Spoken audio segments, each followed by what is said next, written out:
Hello students, welcome back to our YouTube channel.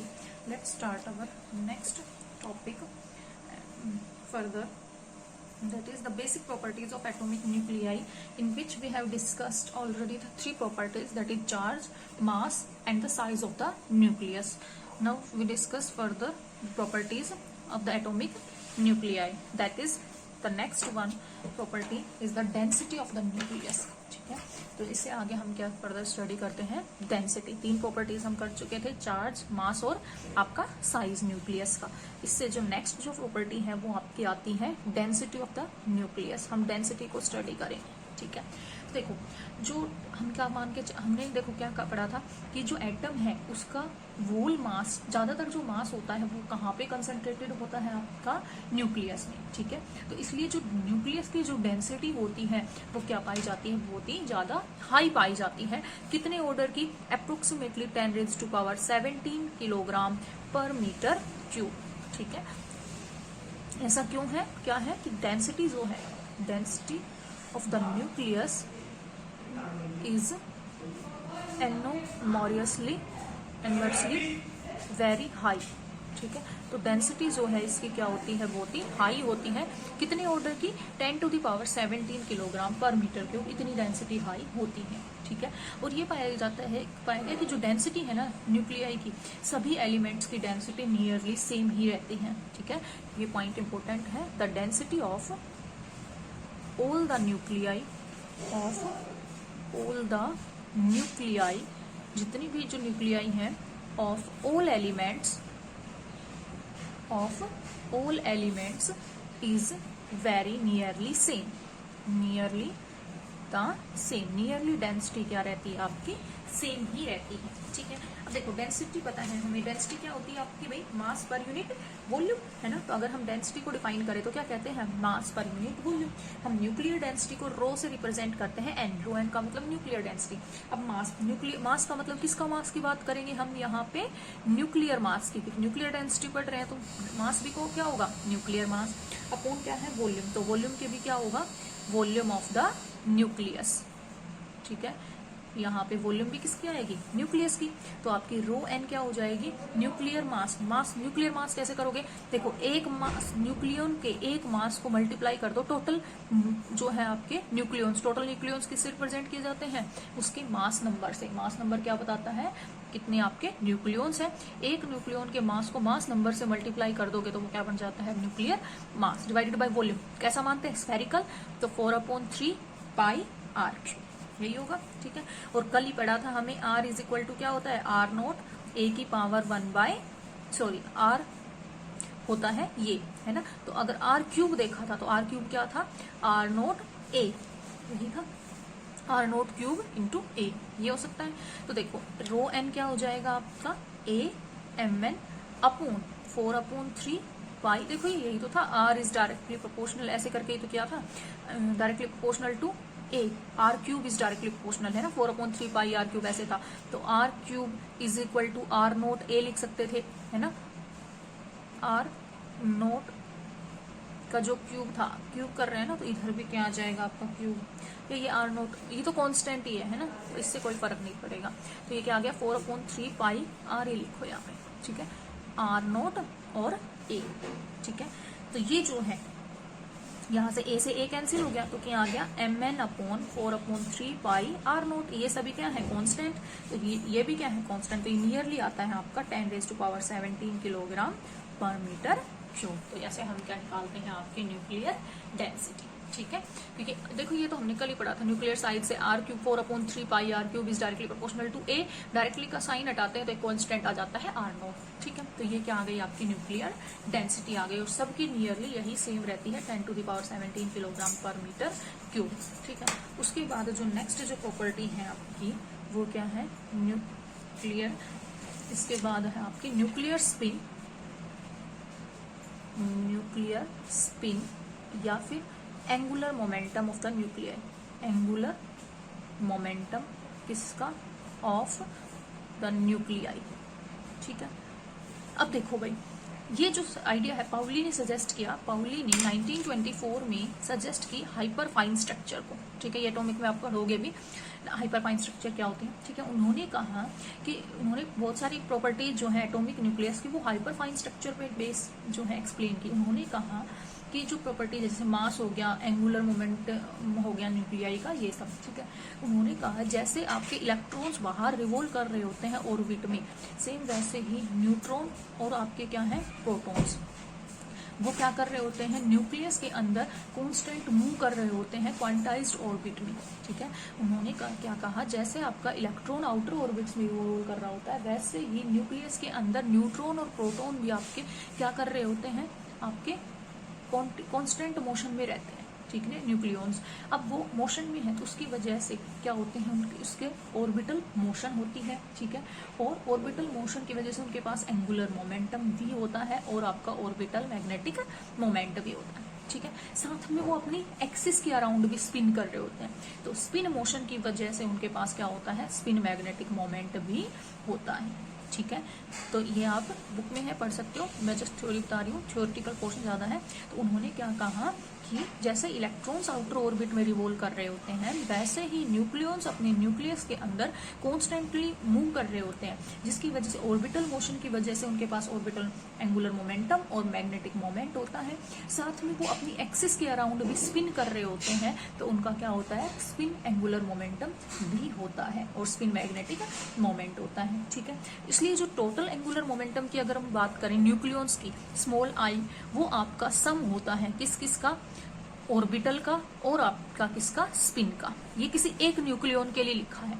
अगर total की बात करें तो आई से रिप्रेजेंट करते हैं। ठीक है, टोटल क्या है, ये क्या है आपका टोटल, आई क्या है, टोटल एंगुलर मोमेंटम किसका है, ये आपकी बात न्यूक्लियस का। ठीक है, तो वो क्या होगा, sum of that is L plus S. ठीक है, जहां पे अगर हम एल की बात करें तो क्या है, समेशन ऑफ पी आई, और एस क्या है, समेशन ऑफ पी एस।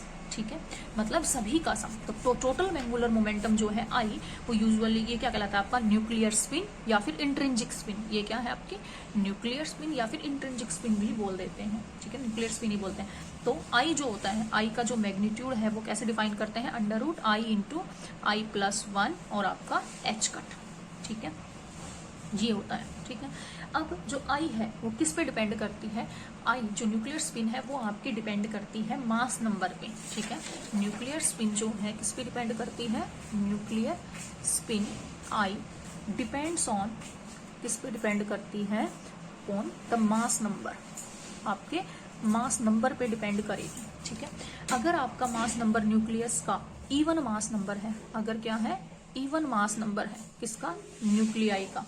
ठीक है, न्यूक्लियस का, या ये बोल सकते हो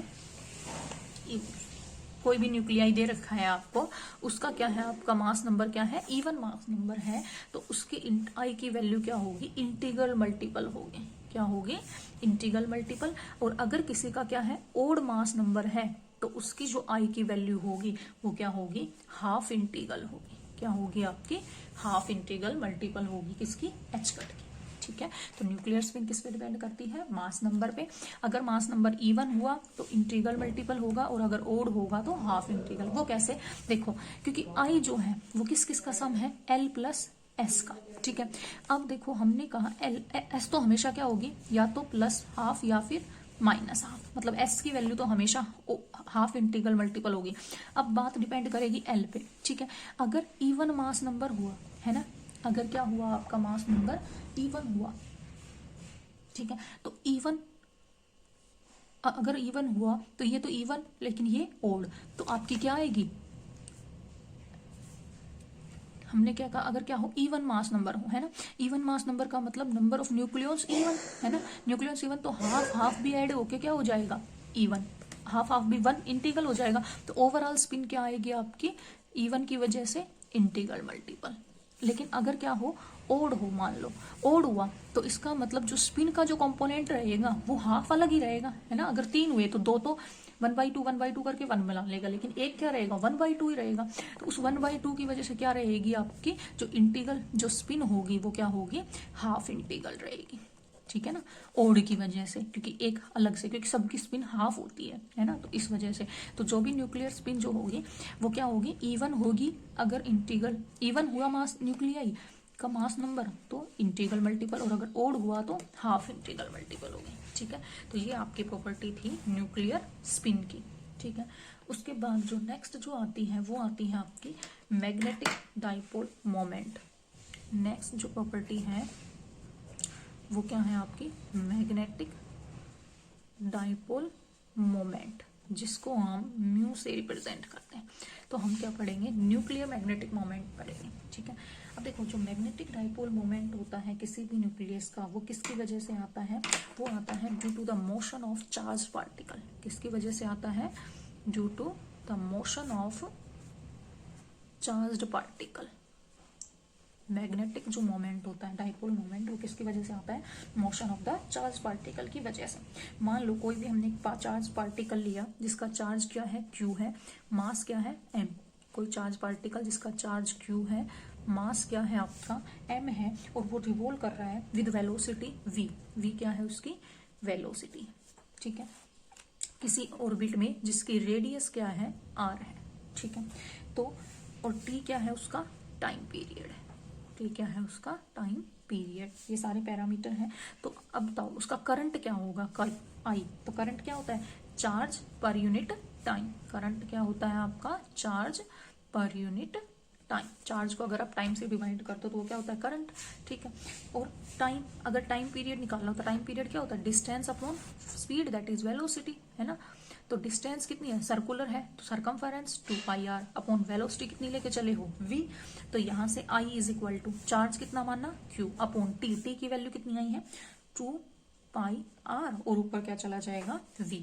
ये आपका क्या आया, करंट आ गया, है ना। I इज इक्वल टू, अब हमें क्या करना है, मैग्नेटिक डाइपोल मोमेंट, है ना। तो मैग्नेटिक डाइपोल जो मोमेंट होगा म्यू किसी भी करंट के लिए, फॉर करंट, करंट क्या है हमारा I। ठीक है, अराउंड एन एरिया, किसी एरिया के अराउंड है, मान लो जिसका एरिया क्या है ए, तो वो कैसे दिया जाता है, म्यू इज इक्वल टू आपका होता है आई क्रॉस ए। ठीक है, तो अब एरिया क्या है, सर्कुलर है, that is pi r square. ठीक है, तो यहाँ से आपका जो मैग्नेटिक मोमेंट अगर हम देखें तो म्यू इज इक्वल टू क्या हो जाएगा, रखो value, mu is equal to pi की वैल्यू कितनी है, Q V upon 2πr into A, area कितना पाई आर स्क्वायर, तो एक पाई और एक आर कैंसिल, तो म्यू कितना हो गया, क्यू वी आर अपॉन 2, यही आया। ठीक है, मैग्नेटिक मोमेंट। अब देखो हम मान लेते हैं एक सिंगल इलेक्ट्रॉन एटम को कंसीडर करते हैं। ठीक है, और इलेक्ट्रॉनिक चार्ज क्या होता है, ई होता है, मैग्नीट्यूड लेंगे तो ई, है ना। वैसे तो माइनस ई चार्ज होता है, लेकिन मैग्नीट्यूड में माइनस क्या हो जाता है, +1। ठीक है, तो इसको अगर हम मल्टीप्लाई करें किससे, एम से मल्टीप्लाई कर दें और एम से डिवाइड, तो mu is equal to, q की वैल्यू क्या है ई, मैग्नीट्यूड ले रहे हैं, है ना, तो मैग्नीट्यूड हो जाएगा वी आर अपॉन 2। इस इक्वेशन को एम से मल्टीप्लाई किया और एम से ही डिवाइड किया। क्यों किया, ये इसलिए किया क्योंकि जो ऑर्बिटल एंगुलर मोमेंटम होता है ना आपका एल, ऑर्बिटल एंगुलर मोमेंटम, उसकी वैल्यू होती है एम वी आर। ठीक है, तो म्यू क्या बन गया, एल, ये सब हम क्यों कर रहे हैं, देखो लास्ट में समझ में आएगा, L E L upon 2m, क्योंकि एम वी आर तो क्या बन गया, एल बन गया। ठीक है, तो म्यू हो गया, जहां पे क्या है एल आपका, L is the orbital angular moment. L क्या है, ऑर्बिटल एंगुलर मोमेंटम है। ठीक है, हो गया। अगर क्या हो, देखो अगर न्यूक्लियर स्पिन को और कंसिडर करें, अभी तो हमने सिर्फ ऑर्बिटल मोशन को कंसिडर किया, if we consider the spin, spin को भी कंसिडर करें तो एक एक्स्ट्रा फैक्टर आ जाता है इसमें, जी। क्या आ जाता है, एक एक्स्ट्रा फैक्टर जी। ठीक है, तो इसको लिखते हैं जी ई अपॉन 2m और एल एज इट इज। ठीक है, जी को क्या बोलते हैं, जी कहलाता है आपका गायरोमैग्नेटिक रेशियो, गायरोमैग्नेटिक रेशियो, और इस जी की वैल्यू होती है E/2m। ठीक है, आ गया यहाँ तक, हो गया यहाँ तक, mu is equal to g e upon 2m into l. ठीक है, ये तो था मैग्नेटिक मोमेंट। अब हमें तो क्या करना है, न्यूक्लियर मैग्नेटिक मोमेंट पढ़ना है। ठीक है, तो हम क्या लिखेंगे, सो हमें तो क्या करना है, न्यूक्लियर मैग्नेटिक मोमेंट। अगर हम न्यूक्लियर मैग्नेटिक मोमेंट म्यू लिखें तो वो क्या होता है आपका, वो होता है म्यू नॉट जी। यहाँ पे एल की जगह अब क्या आ जाएगा, आई आ जाएगा। ठीक है, यहाँ पे एल की जगह अब क्या आ जाएगा, आई, या फिर ऐसे म्यू नॉट क्या था, ये वही है, ये ई है ना, ई एच, ये होता है E H cut by 2m। ठीक है, जी और इंटू आई। ठीक है, ये होता है, सॉरी इसके अपॉन में एच कट हो रहेगा, या फिर इसको ऐसे लिख दो, मतलब ये एक्चुअल में, क्योंकि देखो आई क्या होता है, आई होता है आपका आई into i plus 1 under root और एच कट, ये होता है ना, ठीक है। तो ये अंडर रूट ये वाली चीज होती है यहाँ पे, तो ये आई अपॉन एच कट यहाँ आ जाता है कुछ ऐसे, ये यहाँ पे एच कट था नीचे, इसी के नीचे, ठीक है, ये था, ठीक है। तो इस एच कट से तो एच कट कैंसिल, मतलब लास्ट में यही चीज आएगी, देखो आ गई ना। एक्चुअल में मैं यही लिखना चाह रही थी, क्या G as it is E upon 2m, बस एल की जगह क्या चेंजमेंट आ गया, यहाँ पे आई आ गया। ये हमारा पहले आया था, हमने न्यूक्लियर का करना था, न्यूक्लियर में एल की जगह क्या आ जाता है, आई आ जाता है, G as it is E upon 2m और आई, ठीक है, हो गया। तो ये क्या आ गया आपका, अच्छा ये जो म्यू नोट था, म्यू नोट क्या था, अगर यहाँ से देखें म्यू नोट की वैल्यू क्या थी, E H cut by 2m, ठीक है, ये था, ये हमारे काम का है। अगर हम क्या माने, m क्या माने आपका, मास माने किसका, इलेक्ट्रॉन का, m is the mass of the electron, तो ये म्यू जो है ये क्या बन जाता है, म्यू बी, इसकी value E H cut by 2, यहाँ पे m मास किसका आ जाता है, इलेक्ट्रॉन का, इसको हम बोलते हैं बोहर मैग्नेट्रॉन, क्या बोलते हैं, बोहर मैग्नेट्रॉन बोलते हैं, ठीक है। और इसकी वैल्यू होती है 9.27 इंटू 10⁻⁻24 जूल पर टेस्ला, ठीक है। अब अगर m को क्या लिखें, मास ऑफ प्रोटॉन लिखें, तो ये म्यू मास ऑफ प्रोटॉन बोले तो ये m बन जाता है, दैट इज न्यूक्लियर मैग्नेट्रॉन, तो ये क्या बन जाता है, म्यू m, और म्यू n क्या है आपका, न्यूक्लियर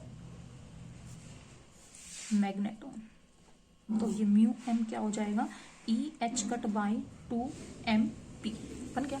अब आपको पता है मास ऑफ प्रोटॉन क्या होता है, 18037 मास ऑफ इलेक्ट्रॉन होता है, तो म्यू m क्या बन जाएगा, म्यू m बन जाएगा E H cut upon 2me into 1837, तो इसका मतलब ये क्या हो गया, E H cut by 2me into 1/837, और ये क्या है आपका म्यू बी, तो मतलब म्यू m जो हुआ वो क्या हो गया, म्यू बी अपॉन 1837, और यही हमने स्टडी करना था कि जो न्यूक्लियर मैग्नेटिक मोमेंट है ना, वो क्या है 1/837 टाइम्स है किसके, बोहर मैग्नेट्रॉन के, ठीक है। तो ये था आपका न्यूक्लियर मैग्नेटिक मोमेंट। फिर से बता देती हूँ, न्यूक्लियर मैग्नेटिक मोमेंट किसकी वजह से आता है, चार्ज पार्टिकल की वजह से। हमने कोई चार्ज पार्टिकल लिया Q, जिसका चार्ज Q है, मास m है, वेलोसिटी, रेडियस और टाइम पीरियड। अब करंट क्या होता है, charge per unit time, charge हमें पता था Q, ठीक है, अपॉन टाइम हमें निकालना है, distance upon speed, distance circumference of a circle 2πr upon velocity v, तो वैल्यू पुट की, ये आई आ गया। अब कोई मैग्नेटिक मोमेंट जो होता है वो होता है आई क्रॉस ए, एरिया πr², तो आपका म्यू की वैल्यू यहाँ से आ गई, ठीक है। हमने क्या किया, m से मल्टीप्लाई m से डिवाइड, क्यों, क्योंकि इसको ऑर्बिटल l में कन्वर्ट किया, ये एक रिलेशन है, तो इसी की हेल्प से हम क्या लिख पाए, न्यूक्लियर मैग्नेटिक मोमेंट लिख पाए। ये तो ऑर्बिटल के लिए था, न्यूक्लियर में दोनों एल और एस दोनों आ जाते हैं, तो आई आ जाता है यहाँ पे सिर्फ, तो जी ई अपॉन 2m इंटू आई, ठीक है। इसमें कौन सा बीच में म्यू नोट आया था, म्यू नोट होता है E H cut by 2m, तो यहाँ से हमने म्यू बी निकाला। अगर m मास ऑफ इलेक्ट्रॉन रख देते हैं तो ये बोहर मैग्नेट्रॉन बन जाता है, मास ऑफ प्रोटॉन रख देते हैं तो ये बन जाता है आपका न्यूक्लियर मैग्नेट्रॉन, और इन दोनों के बीच में जो हमने रिलेशन निकाला वो आया mu m is equal to mu b upon 1837, ठीक है। तो ये था आपका क्या, मैग्नेटिक डाइपोल मोमेंट, ठीक है। तो इसके बाद आपकी दो प्रॉपर्टीज हो रहती हैं न्यूक्लियस की, वो क्या, स्टैटिस्टिक्स और आपकी पैरिटी, वो नेक्स्ट बाद में करेंगे, ठीक है।